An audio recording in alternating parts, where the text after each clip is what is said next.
ಶರಣಬಂಧುಗಳೇ ಗಮನವಿಟ್ಟು ಕೇಳಿರಿ. ತುಪ್ಪ ಕೊಟ್ಟವರು ಬೇಡ ತೂಕವಿಲ್ಲದವರ ಸಂಘ, ಜೇನು ಕೊಟ್ಟವರು ಬೇಡ ಅಜ್ಞಾನಿಗಳ ಸಂಘ. ದುಷ್ಟ ಜನರಿಂದ ದೂರವಿರಬೇಕು, ಸಜ್ಜನರ ಸಹವಾಸವನ್ನು ಮಾಡಬೇಕು.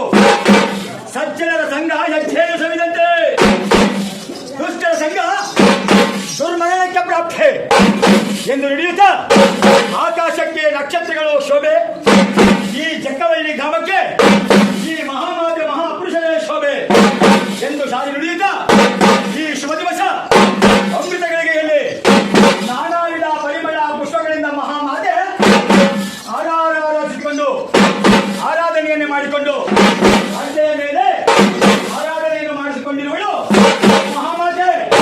ಆ ಮಹಾಮಾತೆಯ ಪವಿತ್ರ ಪಾದ ಕಮಲಗಳಿಗೆ ನಮಸ್ಕರಿಸುತ್ತಾ ಒಳ್ಳೆಯ ಶರಣಬಂಧುಗಳೇ, ನಾನು ಎಂಬುದು ಹೇಳಕ್ಷರ, ಭಕ್ತಿ ಎಂಬುದು ಹೇಳಕ್ಷರ. ಶರಣರು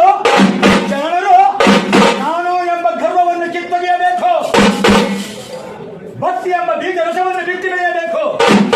ಆಗ